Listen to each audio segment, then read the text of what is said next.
मुझे गाड़ी में बिठाया गया। कहने के लिए मेरी विदाई की गई थी, लेकिन ना कोई बैंड बाजा और ना ही बाहर कोई आया। ड्राइवर खामोशी से गाड़ी चलाता रहा। मेरे बराबर में आदित्य बैठा था, वही लड़का जिससे कुछ घंटे पहले मेरी शादी हुई थी, या फिर वो जिसे मैं घर का एक मामूली नौकर समझती थी। अब मैं एक अजीब मुश्किल में फंसी हुई थी, क्योंकि घर के इस नौकर से मेरी शादी करवा दी गई थी। ये कोई साजिश थी या किस्मत का फैसला, ये राज बहुत देर बाद खुला। आदित्य के हाथ सीधे, आंखें सामने और चेहरा बिल्कुल सपाट। न कोई फक्र, न शर्मिंदगी, न सवाल, न जवाब। जैसे सब कुछ उसके लिए पहले से तय हो। रास्ते भर वो कुछ नहीं बोला, न मेरी तरफ देखा। मैं खिड़की से बाहर देख रही थी, जहाँ के पेड़ पीछे छूटते जा रहे थे। गाड़ी में भी खामोशी थी और मेरे ख्यालों में भी। मेरे मन के झरोखों से अतीत की रोशनी और मेरे वजूद पर पड़ने वाली चमक आंखों में छुप रही थी। वो वक्त जब पापा की आंखें दिन ब दिन धुंधली होती जा रही थीं, मगर उनकी एक इच्छा अभी भी जोरों पर थी, मेरी शादी। मैं उनके पास बैठी उनके हाथों को सहलाती, उनकी चलती सांसों को महसूस करती, लेकिन सबसे ज्यादा मैं उनकी खामोशी से डरती थी। वो जो कभी मोहल्ले में कड़कदार आवाज में बात करते थे, अब धीरे से मेरी तरफ देखते और नरम लहजे में कहते, नैना, तुझे अपने हाथ से विदा करूंगा। ये ख्वाहिश पूरी हो जाए तो फिर मुझे और कुछ नहीं चाहिए। मैं उनकी बात पर मुस्कुराने की अदाकारी करती, लेकिन दिल के किसी कोने में अजीब सी चुभन होती। वो कमजोर हो चुके थे, उनकी हड्डियां तक बोलने लगी थीं।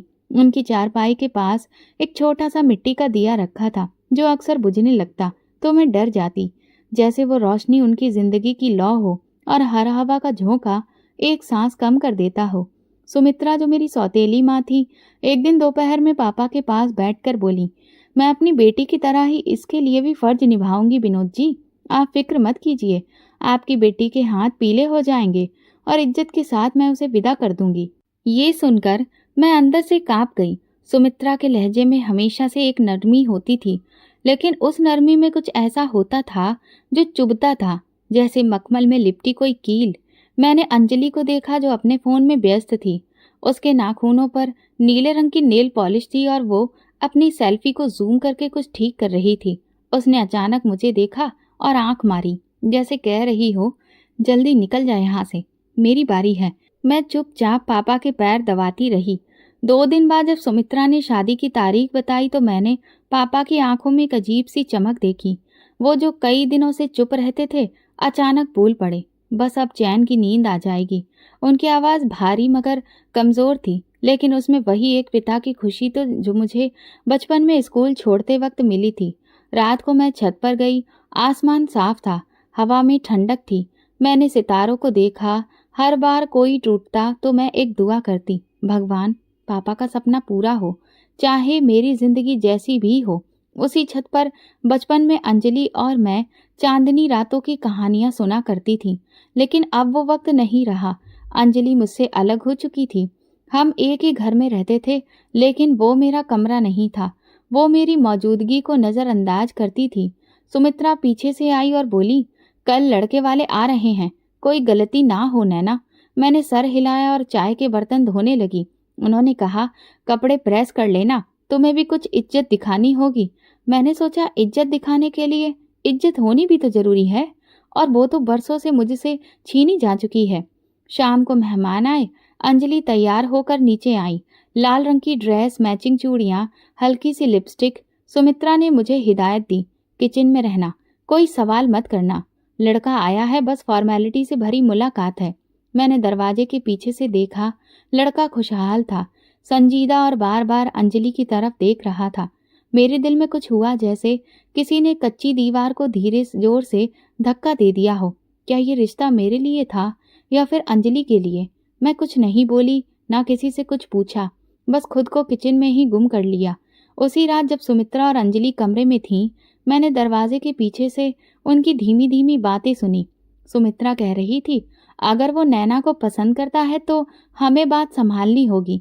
विनोद जी कुछ दिनों के मेहमान हैं, उनके सामने सब कुछ अच्छा दिखाना है। अंजलि हंसकर बोली, माँ, मुझे तो वो बहुत अच्छा लगा, बिल्कुल मेरे जैसा। उसका टेस्ट भी मेरे जैसा ही है।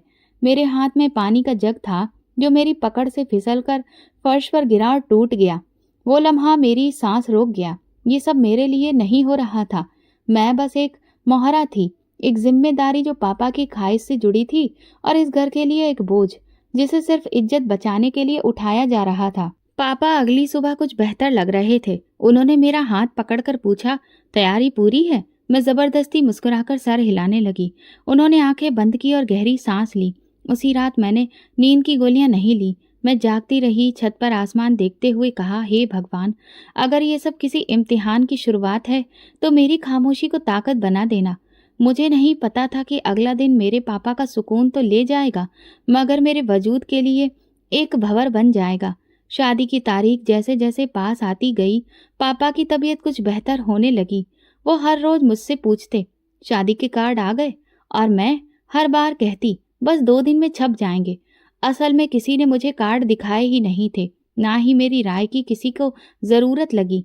सुबह नाश्ते की मेज पर सुमित्रा, अंजलि और 2 मेहमान औरतें बैठी थीं। मैंने जैसे ही चाय रखी, सुमित्रा बोली, नैना तुम किचन में जाकर खाना तैयार करो, मेहमानों से अंजलि बात करेगी। अंजलि ने हंसते हुए कहा, हाँ नैना, तुम तो वैसे भी दुल्हनों की तरह नहीं लगती, हमें तो बस अपनी इज्जत बचानी है। सब हंसने लगे और मैं चुपचाप पीछे हट गई। मेरे हाथ से चाय का कप गिर गया, मगर किसी ने नहीं देखा। अगले दिन जब मैंने अपनी सौतेली बहन को फोन पर एक लड़के से बात करते सुना तो मुझे लगा जैसे मैं कोई तमाशबीन हूँ अपनी ही जिंदगी की मंजिल में। अंजलि कह रही थी, अगर वो मुझे पसंद करता है तो फिर दिक्कत क्या है, माँ सब कुछ संभाल लेगी। फिर वो जोर से हंसी, वैसे भी नैना को कौन पसंद करेगा। एक शाम सुमित्रा ने मुझे एक नया काम दिया। उन्होंने कहा, ये मेहमानों की लिस्ट है, ध्यान से देखो और हिसाब लगाओ कि कितने लोगों के लिए खाने का बंदोबस्त करना है। मैंने लिस्ट खोली तो उसमें किसी भी नाम के आगे दूल्हा या घरवाले जैसा कोई भी इशारा नहीं था। सिर्फ मेहमानों के नाम थे और एक कोने में लिखा था, खास मेहमान, प्रोटोकॉल टीम। मेरी नज़र जम गई। Protocol team? ये शादी है या फिर कोई सरकारी प्रोग्राम? इसी दौरान एक इंसान मेरी नज़रों में ज्यादा आने लगा, आदित्य। वो कभी बाहर बर्तन धोता, कभी घर के पौधों को पानी देता। वो इतना खामोश और अलग सा था कि सब उसे सिर्फ नौकर समझते। लेकिन एक दिन मैंने देखा, वो सुमित्रा के कमरे से निकला और कुछ देर दरवाजे के बाहर खड़ा रहा। मेरे दिल में ख्याल आया, ये नौकर है या फिर कुछ और। अंजलि इस दौरान रोज एक नया मेकअप करती, तस्वीरें खींचती और बार बार फोन पर बातें करती। मुझे ऐसा लगता जैसे मैं एक स्थिर नज़ारे की तस्वीर हूँ और वो पूरी महफिल का केंद्र। सुमित्रा ने एक दिन अंजलि से कहा, अब इसकी शादी में तुझ पर सबकी नजर जाएगी, बस होशियार रहना। अंजलि ने खुश होकर कहा, माँ मुझे डर है कि कहीं वो मुझे ही पसंद न कर ले। सुमित्रा ने हंसकर जवाब दिया, तो क्या हो गया, हम देख लेंगे। उसी दिन मैं कमरे में जाकर दरवाजा बंद किया और अपना पुराना संदूक खोला। उसमें माँ की कुछ चीजें थीं, एक पुरानी साड़ी, कुछ खत और एक पीतल का कड़ा। मैंने वो कड़ा पहना और खुद से कहा, तुम किसी का हिस्सा नहीं हो नैना, तुम संपूर्ण हो, चाहे कोई माने या ना माने। शाम को जब पापा ने मुझे बुलाया तो वो बहुत कमजोर लग रहे थे। उन्होंने मेरे हाथ पकड़कर कहा, बेटा सब तैयारी हो गई है? मैंने नजर झुकाते हुए कहा, जी सब हो रहा है। उन्होंने धीरे से कहा, मुझे बस तुम्हारा सुकून देखना है, उसके बाद जो हो वो होता रहे। मुझे लगा जैसे वो बात आखिरी हो। उनकी आंखों में जो सुकून था वो मेरे दिल में तूफान बन रहा था। शादी का दिन आ गया था। सुबह से घर में अजीब सी खामोशी थी, जैसे सब लोग बस एक रस्म से भरी जिम्मेदारी पूरी करने के इंतजार में हो। मैंने वही लाल जोड़ा पहना जो पापा ने कई महीनों पहले बाजार से चुपचाप लाकर दिया था, ये कहकर कि नैना इसमें राजकुमारी लगेगी। उसमें उनकी आंखों की चमक अभी भी मेरे दिल में सुरक्षित है। मैं पापा के कमरे में बैठी थी। उनकी सांसें धीमी थी, जैसे हर सांस उनके लिए एक पहाड़ चढ़ने की जैसी हो। मैंने उनके माथे पर हाथ रखा तो वो धीरे से मुस्कुराए। बस थोड़ा सा वक्त और फिर सुकून हो जाएगा बेटा। उनके चेहरे पर अजीब सी शांति थी, जैसे वो इस दिन का इंतजार बरसों से कर रहे हो। मेरी आंखें नम हो गई, लेकिन मैंने खुद को संभाल लिया। मैं नहीं चाहती थी कि वो मेरी कमजोरी देखें। उसी वक्त सुमित्रा कमरे में आई। उसके हाथ में एक थाल था। उसने धीरे से कहा, नैना बारात पहुंच गई है। मेरा दिल धड़कने लगा। सुमित्रा के चेहरे पर वही मक्कारी वाली मुस्कुराहट थी जो न खुशी की थी न दुख की, बस एक छुपी हुई प्लानिंग के तहत बनी हुई थी। वो जल्दी से बाहर निकल गई। मैंने पापा की सांसों की आवाज के साथ साथ अपने दिल की धड़कनें सुनने की कोशिश की। मैंने आसमान की तरफ नजरें की और भगवान से प्रार्थना की, सब ठीक हो, तकरीबन 20 मिनट गुजरे, ना किसी ढोल की आवाज़ आई, ना किसी के हंसने की, ना ही सुमित्रा या अंजलि ने आकर कोई खुशी का इजहार किया। मुझे लगा शायद वक्त लग रहा है या शायद सब कुछ सादगी से हो रहा है। मैं जब बाहर निकलने की कोशिश की तो मुझे रोक दिया गया। दुल्हन को अभी अंदर ही रहना चाहिए, नौकरानी ने कहा। फिर कुछ देर बाद सुमित्रा आई। इस बार उनके चेहरे का रंग बदला हुआ था। ना वो मुस्कुरा रही थी, ना गुस्से में लग रही थी, बस जैसे कोई बड़ा फैसला कर चुकी हो। उन्होंने पंडित को बुलाया। पंडित जी थके हुए लग रहे थे। उनके हाथ में मंत्र पढ़ने वाली किताब थी। फिर वो बोले, धोखा हुआ है। मैंने अपने आसपास देखा। वो नौकर आदित्य खड़ा था और दूसरा कोई भी नहीं। ना कोई दूल्हा, ना बारात। अंजलि भी गायब थी और सुमित्रा बस चुपचाप खड़ी थी। शादी शुरू की जाए क्या? पंडित जी ने पूछा। सुमित्रा ने सिर हिलाया। मैं घबराकर बोली, बारात वाले कहाँ हैं और दूल्हा कहाँ है? सुमित्रा ने मेरी तरफ देखा, फिर अपनी नजरें चुरा ली। फिर धीरे से बोली, देखो बात अब बस इज्जत की है और वो हमने अब बचा ली है। मेरे कदमों तले से जमीन खिसक गई। मेरे हाथ कांपने लगे। मैंने दोबारा पूछा, दूल्हा कौन है? पंडित जी ने मंत्र पढ़ना शुरू किया और फिर उन्होंने आदित्य को बैठने के लिए कहा। ये देखकर मेरी सांस रुक गई। आदित्य, वो नौकर? मैंने सुमित्रा को देखा, लेकिन उनका चेहरा कठोर था। बस यही बोली, शादी होनी है और अभी होनी है। मेरे पास कोई जवाब नहीं था। मैं कुछ कहती तो पापा के सपने का खून हो जाता। चुप रहती तो अपनी जिंदगी बर्बाद कर लेती। शादी हो गई, सादगी से, बिना किसी खुशी के, बिना किसी आशीर्वाद के। आदित्य ने मेरी मांग भर दी और मैं लगातार यही सोचती रही, मेरी जिंदगी किसी और की कीमत पर क्यों लिखी गई। विदाई का वक्त आया तो सब कुछ और भी ज्यादा अजीब लगने लगा। ना बैंड, ना बारात, ना विदा करने वाली आंखें। सुमित्रा ने बस एक पुराना बैग मेरे हाथ में पकड़ा और कहा, अब ये तुम्हारा घर नहीं है। मैंने पापा के कमरे की तरफ देखा, लेकिन वो बेहोश थे। मैं रुक गई। मैं पापा से मिलना चाहती हूँ, मैंने कहा। सुमित्रा ने कहा, अब उनसे मुलाकात मुमकिन नहीं है। उनकी दवा का वक्त है। मेरे आंसू निकलने ही वाले थे, लेकिन मैंने फिर खुद को रोक लिया। शायद पापा को ये सब पता ना चले। शायद उनके दिल को ये झूठा आराम दे दे। मगर मेरे दिल में जो दर्द हुआ था वो किसी भी दवा से कम नहीं होने वाला था। अब मैं विदा होकर इस इंसान के साथ अपने असली घर जा रही थी। न जाने कब और कैसे सफर खत्म हुआ, पर आखिरकार गाड़ी एक तंग गली में मुड़ गई जहां कच्चे घर बने थे। पुरानी सी दीवारें झुकी हुई थीं। गाड़ी एक छोटे से दरवाजे के आगे रुकी। मेन दरवाजे को देखा, जंग लगा हुआ कुंडा, पुरानी जगह जगह से उधड़ी हुई पेंट और एक लटकता हुआ बल्ब जो हवा से हिल रहा था। दरवाजा खुला। आदित्य ने आगे बढ़कर खामोशी से मेरे लिए रास्ता छोड़ दिया। मैं गाड़ी से उतरी, कदम धीरे धीरे रखे, जैसे जमीन मुझ पर भारी हो गई हो। अंदर जाते ही ठंडक का एहसास हुआ, लेकिन ये ठंडक हवा की नहीं, माहौल की थी। कमरे में सिर्फ एक चारपाई थी। एक कोने में पानी का मटका और दीवार पर टंगी एक पुरानी चादर। सब कुछ वीरान, सब कुछ खामोश। वो लड़का आदित्य एक तरफ खड़ा था। मैंने सवालिया नजरों से उसकी तरफ देखा, जैसे कहना चाहती हूँ, ये सब क्या है, लेकिन वो चुप रहा। मैंने फिर धीरे से पूछा, ये हमारा घर है? वो बोला, फिलहाल हाँ। उसका लहजा बेरंग था, लेकिन लहजे के नीचे कुछ और ही छुपा हुआ लगा। मैंने कहा, क्या आप कुछ और नहीं बताएंगे? उसने सिर्फ सर झुका लिया, जैसे मेरे हर सवाल का जवाब उसके पास हो, लेकिन वो देने के लिए तैयार नहीं है। मैं चारपाई के किनारे बैठी। वो दरवाजे की तरफ चला गया और बाहर बैठ गया, वहीं खामोश, जैसे पहरा दे रहा हो। मैं कमरे में अकेली रह गई। मैंने आसपास देखा, एक दीवार पर 2 कीलें लटकी थीं, जिनमें शायद किसी ने कपड़े लटकाने की जगह बनाई थी। मिट्टी का फर्श, दीवारों पर नमी के निशान और छत पर लकड़ी की बल्लियां। सब कुछ एक लम्हे में मेरे लिए अजनबी, बेरंग और अजीब सा लग रहा था। थोड़ी देर के बाद आदित्य वापस आया। हाथ में एक थाली थी जिसमें 2 पराठे और एक कटोरी में दाल रखी थी। उसने वो थाली मेरे सामने रखी और धीरे से कहा, खा लो, तुम्हें भूख लगी होगी। मैंने कहा, आपने खाया? उसने कहा, नहीं, मैं बाद में खा लूंगा। मैंने निवाला उठाया, लेकिन गले से उतरने से पहले ही आंखें भर आईं। वो कुछ देर देखता रहा, फिर धीरे से पलटकर दोबारा बाहर चला गया। मुझे नहीं पता कि वो ऐसा क्यों कर रहा था। वही इंसान जो मेरी शादी में था अब मेरे सामने मेरे पति के रूप में मौजूद था, लेकिन ना उसने मुझे दुल्हन की तरह देखा, ना किसी बात का जवाब दिया। रात गहरी हो चुकी थी। मैं चारपाई पर लेटी और वो दरवाजे के बाहर एक पत्थर पर बैठा रहा। कभी कभार उसकी खांसी की आवाज़ सुनाई देती। मैं कई बार उठकर दरवाजे की तरफ देखती, पर कभी उसे बुलाने की हिम्मत ही नहीं हुई। सुबह होने से कुछ देर पहले मैंने दरवाजे की तरफ देखा।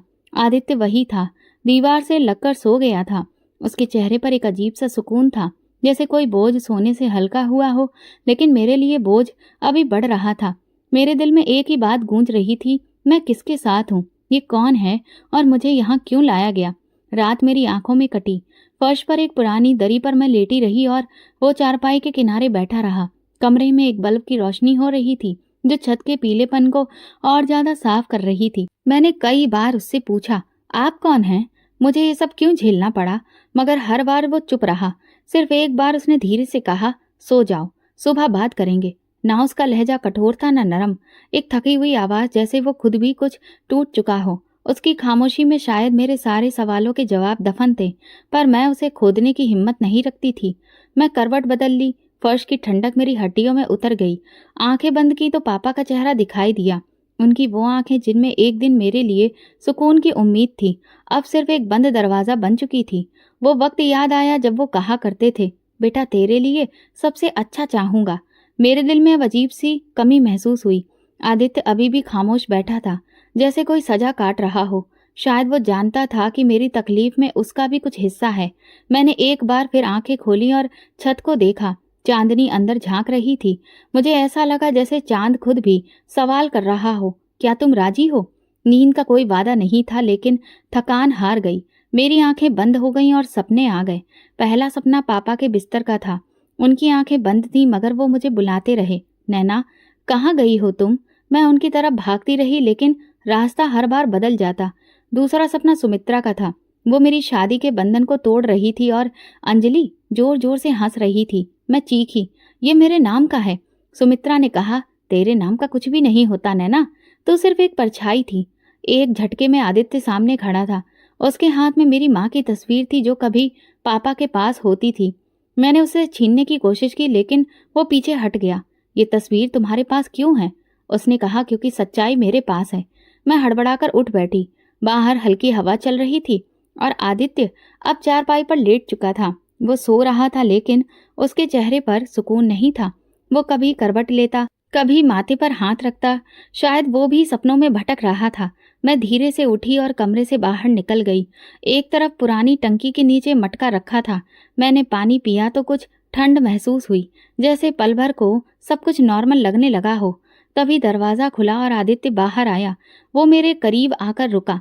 तुम ठीक हो? मैंने जवाब देने के बजाय सिर्फ सिर हिलाया। वो लम्हा खामोशी से गुजर गया। मैंने उससे कहा, आपने ये शादी क्यों की? जब बारात वापस चली गई थी तब सब कुछ रोक सकते थे ना आप? आदित्य ने मेरी तरफ नहीं देखा, बस आसमान की तरफ वो देखता रहा। और फिर उसी वक्त सब कुछ रोकना मुमकिन नहीं था। वो कहने लगा, कुछ बातें ऐसी होती हैं जिन्हें वक्त पर समझना मुमकिन नहीं होता। मैंने कहा, तो फिर मुझे क्यों नहीं बताया गया? उसने गहरी सांस ली और कहा, कल बात करेंगे, ये वादा है। मैं फिर कमरे में आ गई और कोने में बैठ गई। आदित्य वापस अपनी चारपाई पर लेट गया। उसकी मौजूदगी अब मेरे लिए सुकून से भरी थी, लेकिन थोड़ी सी अभी भी दिक्कत मुझे लगने लगी थी, क्योंकि जैसे एक अजनबी से ज्यादा वो कोई राजदार हो। रात के आखिरी पहर नींद थोड़ी थोड़ी आती गई, मगर सपने भी टूटे हुए थे। कहीं पापा का कमरा था, कहीं माँ की खुशबू, कहीं मेरे बचपन की वो गुड़िया जो मैंने अंजलि को दे दी थी और उसने उसके हाथ तोड़ डाले थे। सुबह की पहली रोशनी कमरे की दरारों से झांक रही थी, लेकिन जब आंख खुली तो किसी परिंदे की आवाज से नहीं, बल्कि बैंड बाजे की धीमी आवाज से, जिसकी धुन साफ थी। वो आवाज इस वीरान गली में एक अनजान शोर की तरह फैल रही थी। मैं घबराकर उठी, कंबल एक तरफ किया और बिना चप्पल के दरवाजे तक पहुंची। खिड़की से बाहर झांका तो एक पल को लगा जैसे किसी और की दुनिया में आ गई हूँ। गली में अचानक गाड़ियां खड़ी थीं, बड़ी चमकती हुई, जिनके शीशे काले थे। कुछ लोग वर्दियों में थे, कुछ लोग साधारण कपड़ों में, लेकिन सबके चेहरे पर संजीदगी थी।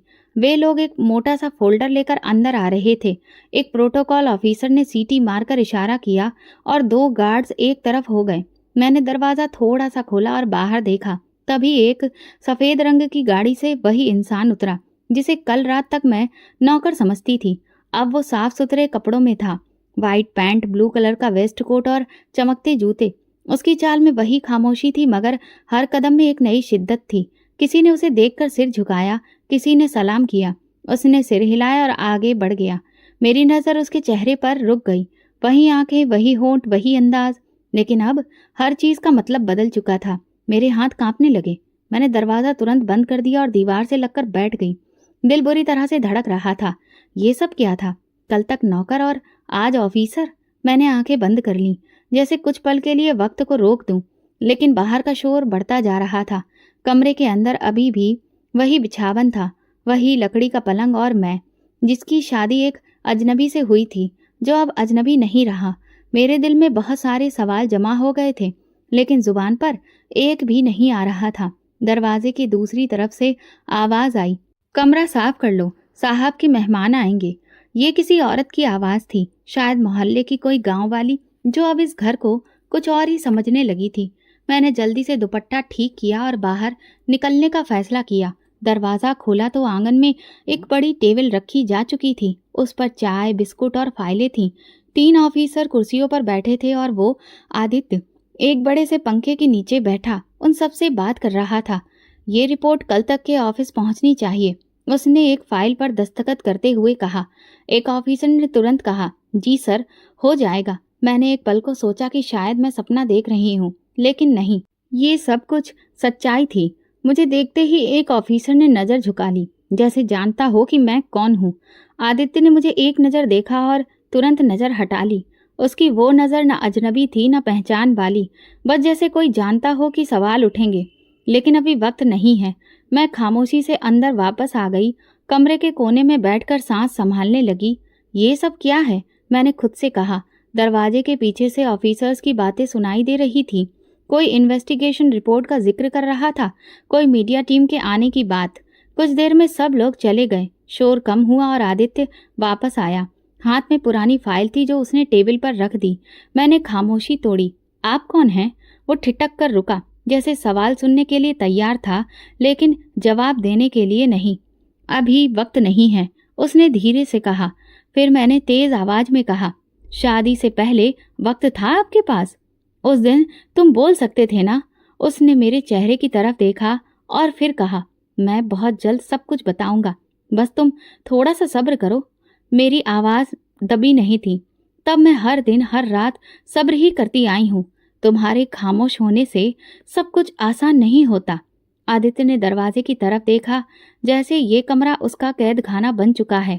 फिर वो खामोशी से बाहर चला गया और दरवाजा पीछे से बंद कर दिया। मैं बैठ गई, दीवार से टेक लगाकर, आंखें बंद कर ली।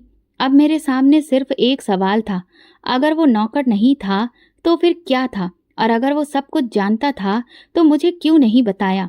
मेरे लिए आदित्य सिर्फ एक नाम नहीं, वो एक मुद्दा था जिसका जवाब शायद कल मिलने वाला था। जब वो वापस कमरे में आया तो मैं अपने आंसू पोंछ चुकी थी। मैं नहीं चाहती थी कि वो मुझे कमजोर देखे। मैंने चेहरा साफ किया, दुपट्टा ठीक किया और कोने में बैठ गई।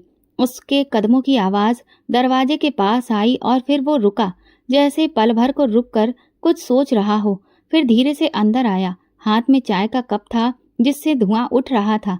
उसने वो कप मेरे सामने रखा और नरमी से कहा, तुम्हें खाने की जरूरत है? उसकी आवाज में कोई माफी नहीं थी, ना ही कोई सफाई, बस एक आम सी बात, जैसे हम रोज के मिलने वाले लोग हों। मैंने कहा, तुम तो ऐसे ही बात कर रहे हो जैसे कि कुछ हुआ ही नहीं है। उसने मेरी बात को नजरअंदाज किया और खिड़की के पास जाकर खड़ा हो गया। मैंने फिर पूछा, ये सब क्या है? तुम कौन हो? वो चुप रहा। मैं उसके कंधे की हरकत से महसूस कर सकी कि वो अंदर से कुछ कहने के लिए तैयार हो रहा है। फिर वो मुड़ा और बोला, बहुत जल्द बताऊंगा, लेकिन अभी नहीं। ये अभी नहीं। मुझे ऐसा लगा जैसे किसी ने दरवाजा खोलकर फिर से बंद कर दिया हो। बिना कुछ बताए फिर बाहर किसी की आवाज सुनाई दी, सर, रिपोर्ट्स गाड़ी में रख दी गई हैं। मैंने दरवाजे की तरफ से झांका। गार्ड्स अभी भी खड़े थे। कारें जा चुकी थीं, लेकिन कुछ लोग अभी आसपास घूम रहे थे। एक औरत किसी फाइल में दस्तखत कर रही थी। सब कुछ अजीब सा लग रहा था, जैसे मेरी जिंदगी किसी और ने लिखनी शुरू कर दी हो। आदित्य ने कुछ देर बाद दोबारा चाय का कप उठाया और एक घूंट लिया। फिर धीरे से पूछा, तुम्हें किसी चीज की जरूरत है? मैंने कहा, जरूरत तो इस वक्त सिर्फ सच की है। उसने गर्दन झुका ली और फिर कमरे से बाहर चला गया। मैं नहीं जानती थी कि वो इतना खामोश क्यों है, क्यों मुझे उस सच से दूर रखना चाहता है जिसे मैं बेसब्री से जानना चाहती हूँ, जो मुझसे जुदा है। मैंने अपना दुपट्टा लपेटा और कमरे से बाहर निकली। आंगन में वही टेबल रखी थी जो सुबह पहले रखी थी। अब वहाँ खाली जगह थी। 2 गिलास रखे थे। मैंने टेबल के नीचे देखा तो एक पुरानी फाइल गिरी हुई थी। फाइल के कोने पर नाम लिखा था सुमित्रा देवी और केस नंबर था 302। मेरे हाथ कांपने लगे। मैंने फाइल खोलकर एक पन्ना पढ़ा। उसमें किसी गैरकानूनी प्रॉपर्टी से जुड़ा हुआ जिक्र था। दरवाजे के पीछे आवाज आई तो मैं तुरंत फाइल वापस रखकर अंदर आ गई। दिल धड़क रहा था। मुझे कुछ समझ में नहीं आ रहा था, लेकिन पूरा मंजर अभी भी धुंधला था। आदित्य के किरदार में अब उलझन से ज्यादा साजिश की बदबू आने लगी थी। शाम को जब खाने के लिए सब्जी गर्म की गई तो काम वाली औरत ने कहा, मैडम, साहब ने कहा है कि आप खाने में उनके साथ बैठें। मैं चौंकी और पूछा, मैं? उसने कहा, जी, उनका आदेश है। मैंने प्लेट उठाई, दुपट्टा ठीक किया और धीरे धीरे आंगन की मेज तक आ गई।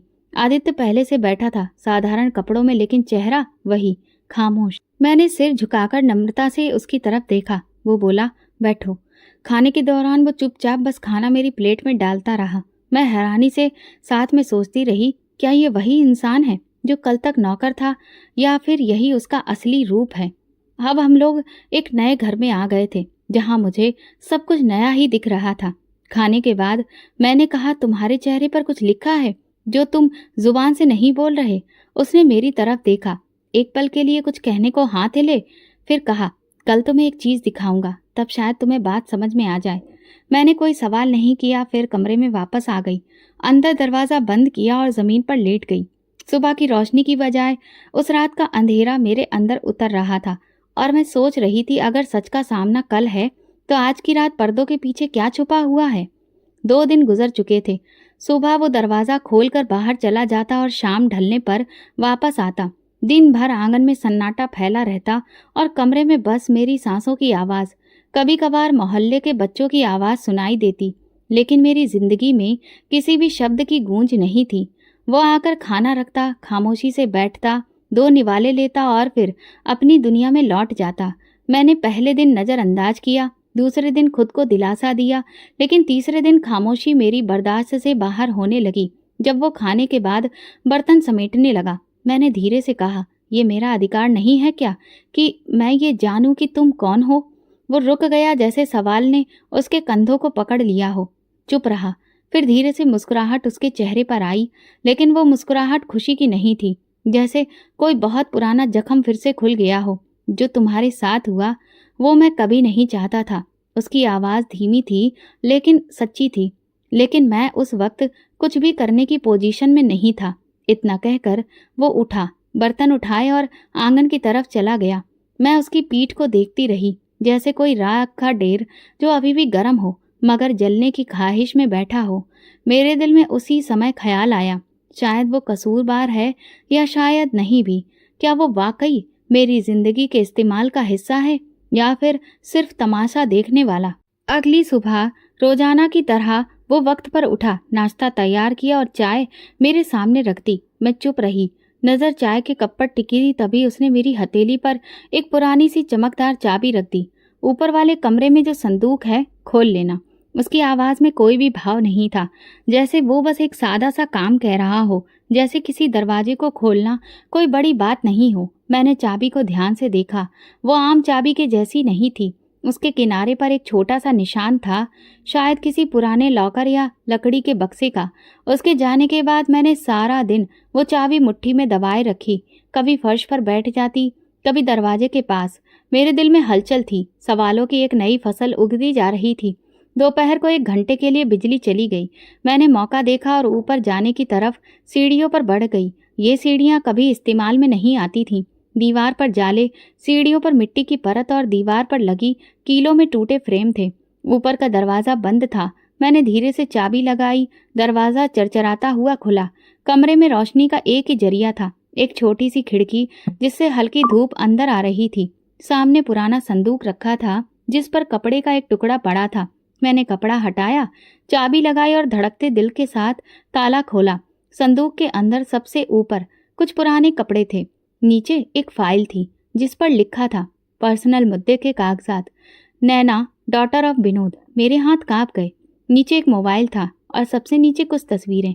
मैंने तस्वीरें उठाई और एक एक करके देखने लगी। पहली तस्वीर में सुमित्रा और अंजलि किसी आदमी के साथ खड़ी थी। अंजलि ने एक खूबसूरत सी ड्रेस पहनी हुई थी, चेहरे पर दुल्हन जैसा नूर था। दूसरी तस्वीर में वही आदमी अंजलि के कंधे पर हाथ रखे खड़ा था। मैंने उसे ध्यान से देखा और पहचान गई। ये तो वही था जिससे मेरी शादी तय हुई थी। मेरे हाथ से तस्वीर गिर गई। मैंने तुरंत मोबाइल उठाया, ऑन किया और फाइल चेक करने लगी। उसमें एक वीडियो थी। जैसे ही प्ले किया, कमरे में खामोशी गूंजने लगी। सुमित्रा की आवाज़ साफ सुनाई दी, नैना को निकाल दो। लड़का अंजलि को पसंद करता है, हम उसे एडजस्ट कर लेंगे। शादी किसी और से करवा देंगे तो इज्जत बच जाएगी। फिर अंजलि की हंसी सुनाई दी, माँ, वो तो मुझे देखकर वैसे ही दिल हार गया था। एक अनजान आवाज़ भी सुनाई दी, विनोद जी को कुछ भी मत बताना, उनकी हालत वैसे ही नाजुक है। बस विदाई जल्दी से कर दो, जो भी हो मामला साफ हो जाएगा। वीडियो बंद हो चुकी थी, लेकिन मेरी सांसें अब तक ठहरी हुई थीं। ये सब एक प्लान था। मेरी जिंदगी, मेरे जज्बात, मेरी इज्जत सब एक सौदे में डाल दी गई थी। वो शादी जिसे मैंने पापा की आखिरी ख्वाहिश समझकर कबूल किया, वो किसी तमाशे की आखिरी हरकत थी। मैंने तस्वीरें दोबारा समेटी, मोबाइल दुपट्टे में लपेटा और संदूक बंद करके नीचे वापस आ गई। आदित्य वापस आ चुका था और आंगन में बैठा था। मैं उसके सामने खड़ी हुई और सवालिया नज़रों से देखा। तुम्हें सब पता था? उसने नज़रें नहीं चुराई, बस धीरे से बोला, हाँ। तो तुमने खामोशी क्यों ओढ़ रखी थी? क्योंकि अगर मैं कुछ कहता तो तुम्हें उस वक्त भरोसा नहीं होता। तो अब क्या होगा? मैंने पूछा। आदित्य ने सामने की टेबल से वही फाइल उठाई जो सुबह मैंने पाई थी और मेरी तरफ बढ़ा दी। ये केस अब मेरा है, इन सब पर इन्वेस्टिगेशन होगी। सुमित्रा, अंजलि और अमन सब शामिल होंगे। मैंने उसकी आंखों में देखा। इस बार वो नौकर नहीं था, कोई अजनबी नहीं, वो एक खामोश गवाह था जो अब सच्चाई के साथ खड़ा था। मेरे अंदर एक अजीब सी ठंडक उतर गई। अब फैसले का वक्त नहीं था, मेरा वक्त था, और अब मैं खामोश नहीं रहूंगी। उस रात मैंने खुद को पूरी तौर पर तैयार कर लिया था, चेहरा साफ और दिल में एक आखिरी फैसला। वो जब आंगन में दाखिल हुआ तो मैंने दरवाज़ा बंद कर दिया, कुंडी चढ़ाई। उसके चेहरे पर सवाल था, लेकिन मैंने कोई भी सफाई नहीं दी। निगाह उसके ऊपर डाली और कहा, अब सब कुछ सुनना है, सब कुछ। वो कुछ ना बोला, खामोश खड़ा रहा, जैसे पुराने मौसमों का बोझ दिल पर उठाए हुए हो। फिर धीरे से सोफे पर बैठ गया, कंधे झुके हुए, आंखें नीचे। तुमसे शादी मैंने अपनी मर्जी से की है नैना, ना मजबूरी थी ना कोई एहसान। मेरे पैरों तले जैसे जमीन खिसक गई। मैंने धीमी आवाज़ में पूछा, तो तुम भी उनके साथ शामिल थे? उसने इनकार में सिर हिलाया, नहीं, मैंने तुम्हें पहली बार उस दिन देखा था जब तुम गली के एक मोड़ पर बच्चों को पढ़ा रही थी। 3 बच्चे, एक फटा पुराना बोर्ड और तुम्हारी आवाज़ में वो धीमापन। वो रुका, फिर बोला, उसी दिन मुझे लगा कोई है जो इस गंदगी से अलग है। मैं कुछ देर चुप रही, मेरा दिल एक साथ कई रफ्तार में धड़क रहा था। फिर मैंने उसके हाथ में दबी हुई फाइल की तरफ देखा और बिना कुछ कहे पूछा, तो तुम असल में कौन हो? उसने फाइल को मेज पर रखा और धीरे से बोला, आदित्य, डिप्टी कमिश्नर, और तुम्हारा खामोश शुभचिंतक। कमरे में खामोशी छा गई। बाहर से दबी हवाओं की सिसकियां सुनाई दे रही थीं, जैसे पेड़ भी सच्चाई पर रुक गए हों। शुभचिंतक, मैंने धीरे से दोहराया। क्या तुम जानते थे कि मेरा सब कुछ दांव पर लगने वाला है? उसने सिर हिलाया। मुझे शक था। सुमित्रा देवी के खिलाफ प्रॉपर्टी और फ्रॉड की शिकायतें बहुत थीं। जब तुम्हारे पापा का नाम सामने आया और जब अंजलि का रिश्ता अचानक बहुत ऊंची जगह पर तय हुआ, तो मैंने खुद नौकर बनने का फैसला किया।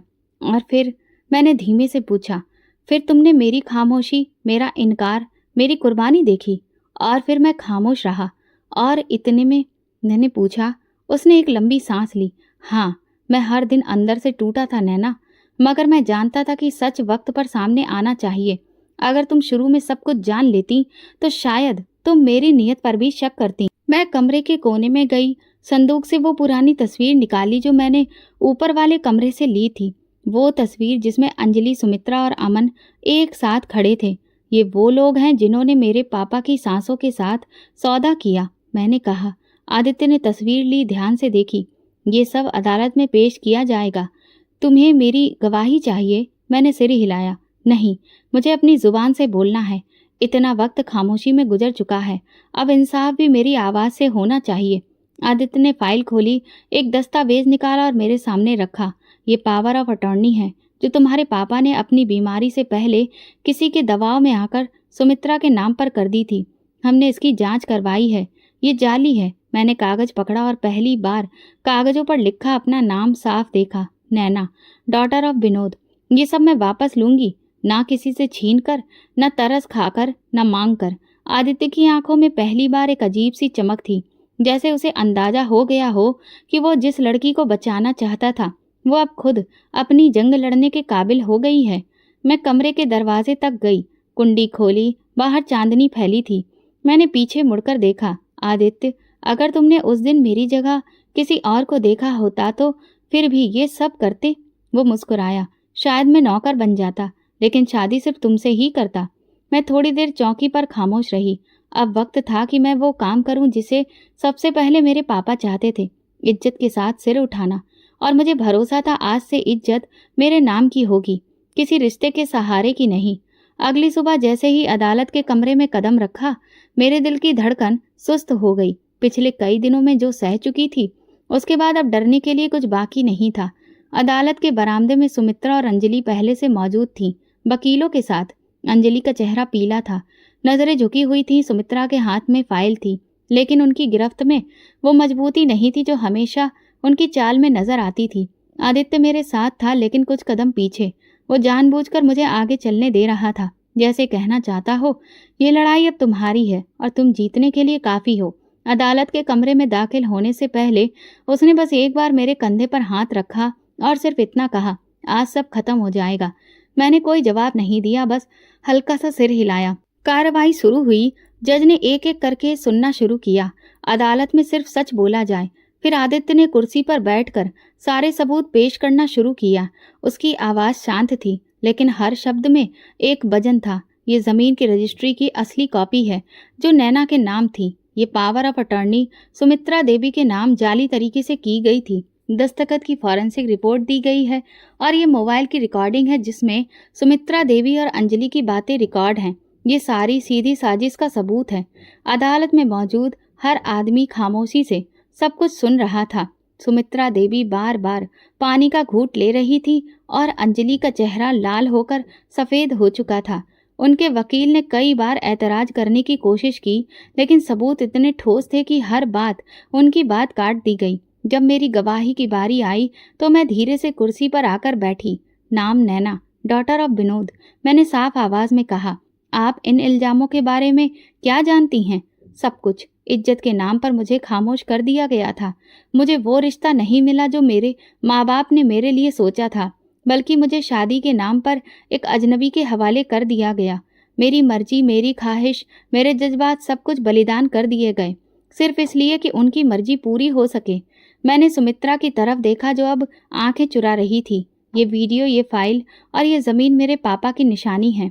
इन्हें छीनने के लिए जो कुछ किया गया वो किसी पर्दे में नहीं, और आज मैं अपनी खामोशी को तोड़ रही हूँ। अदालत में एक लम्हे को खामोशी छा गई।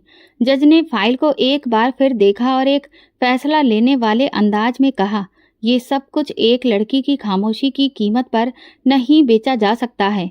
जो जमीन धोखे से ली गई वो नैना के नाम पर वापस की जाएगी। सुमित्रा देवी और अंजलि पर फ्रॉड और जालसाजी का मुकदमा दर्ज करके जांच पूरी की जाए। सुमित्रा देवी की आंखों में वो घबराहट थी जो मैंने उनके चेहरे पर पहले कभी नहीं देखी थी। अंजलि का सर झुका हुआ था, वो बार बार अपनी उंगलियां मरोड़ रही थी। वो रिश्ता जिस पर उन्होंने बरसों तक घमंड किया, आज उनके सामने बिखरता दिखाई दे रहा था। अदालत से बाहर आते हुए मैंने खुद को अजीब तरह से हल्का महसूस किया, जैसे बरसों का बोझ उतर गया हो। आदित्य मेरे पास आए और पहली बार मेरी आंखों में देखकर बोले, अब तुम बोल सकती हो नैना, तुम्हारा नाम, तुम्हारी कहानी तुम्हारी मर्जी से जानी जाएगी। मैंने आसमान की तरफ देखा, जैसे कि पापा कुछ कह रहे हों। आपका सपना पूरा हुआ, लेकिन आपकी बेटी अब अपनी आवाज़ से अपनी तकदीर लिखेगी। 1 साल बीत चुका था, हर लम्हा जैसे एक पहाड़ी रास्ता हो, कहीं चढ़ाई, कहीं उतरन तो कहीं फिसलन। अदालत के फैसले के बाद सब कुछ बदलने लगा। वो घर जो कभी मेरा नहीं था, कानूनी तौर पर मेरे नाम पर था। वो ज़मीन जो सुमित्रा ने हड़पने की कोशिश की थी, अब मेरे अधिकार में आ चुकी थी। और सबसे ज़रूरी, वो खामोशी जिसमें मेरी पहचान दफन कर दी गई थी अब बोलने लगी थी। उसी दिन जब आदित्य ने कहा था अब तुम बोल सकती हो, शायद वही दिन था जिससे सब कुछ बदल गया। अब मैं सिर्फ एक फैसले का हिस्सा नहीं रही थी, मैं खुद एक फैसला बन चुकी थी। मैंने वो कोचिंग सेंटर दोबारा से शुरू किया जो कभी मेरे पिता ने खोला था। वही मोहल्ले के बच्चे, वही दीवार पर चौक की आवाजें और वही जगह। बस अब मैं टीचर ही नहीं, उस केंद्र की मालकिन भी थी। आदित्य का ट्रांसफर शहर से बाहर हो चुका था, मगर वो मेरे कांटेक्ट में रहा। कभी कभी खुद तो कभी कोई मुलाकात करने आता। हमने 1 साल की दूरी को इज्जत के साथ गुजारा। कोई जल्दबाजी नहीं की, कोई बेचैन कदम नहीं उठाया। हम जानते थे जो रिश्ता भरोसे की कोख से जन्म ले वही देर तक टिकता है। और फिर वो दिन आया, शहर का बड़ा मंदिर, पंडित जी, कुछ पहचान के लोग। लेकिन इस बार सब कुछ मेरी इच्छा से था। हर रस्म, हर विधि, हर पल, सब मेरी मर्जी। मेरी नई बहनें जो मेरी कलीग थीं, मेरे साथ पढ़ाती थीं, मोहल्ले की वे औरतें जो पहले मुझे दुल्हन बनते नहीं देख पाई थीं, और मेरे कुछ दोस्त, सब मेरे साथ थे। आदित्य मेरे सामने बैठा था। वो सफेद रंग की शेरवानी में बहुत अच्छा लग रहा था। उसके चेहरे पर वही सुकून था जो शायद किसी मंजिल पर पहुंचने के बाद आता है। पंडित जी ने मंत्र पढ़े। इस बार फिर से आदित्य ने मेरी मांग भरी और मेरी आंखों में आंसू आ गए। फिर उसने मंगलसूत्र पहनाया और हमने 7 फेरे लिए। मैं आंख के एक कोने से उसे मुस्कुराकर देख रही थी। हर होती हुई रस्म के साथ मैं अपने अतीत की हर छाया को पीछे छोड़ती गई और फिर हमारी शादी हो गई। आदित्य ने धीरे से मेरे पास आकर कहा, इस बार शादी भी मेरी और दिल भी मेरा। मेरे होठों पर धीमी सी मुस्कुराहट आई और मैंने धीरे से पहली बार आदित्य का हाथ खुद से पकड़ा, अपनी मर्जी से। रात को जब सब लोग जा चुके थे और कमरे में सिर्फ हम दोनों थे, टेबल पर एक पुरानी फाइल रखी थी। ये वो सब कुछ है जो मैंने तुम्हारे लिए बचाया, उसने कहा। फाइल खोली तो उसमें वही तस्वीरें, वही फाइल्स, मेरी पुरानी शादी की फोटो थी। ये सब कुछ अब अतीत है, मैंने कहा, और अतीत सिर्फ वो होता है जिससे हमने कुछ सीखा हो। उसने जवाब दिया। मैंने खिड़की से बाहर देखा। आसमान साफ था और सितारे चमक रहे थे। आदित्य ने पूछा, क्या तुम खुश हो? मैंने कहा, मैं अब तुम्हें पाकर पूरी हो गई हूँ। फिर मैंने दिल में सोचा, कभी कभी इंसाफ रूप बदल कर आता है और कभी कभी मोहब्बत भी, और यही मेरी नई शुरुआत थी, मेरी मर्जी से, मेरी सच्चाई के साथ, मेरे नाम पर। तो दोस्तों, अगर आपको हमारी कहानी पसंद आई हो तो कमेंट करके ज़रूर बताएं। वीडियो को लाइक करें और ज़्यादा से ज़्यादा शेयर करें। अगर आप चैनल पर नए हैं तो सब्सक्राइब जरूर करें और नोटिफिकेशन बेल दबाएं ताकि अगली अपडेट सबसे पहले आपको मिले। धन्यवाद।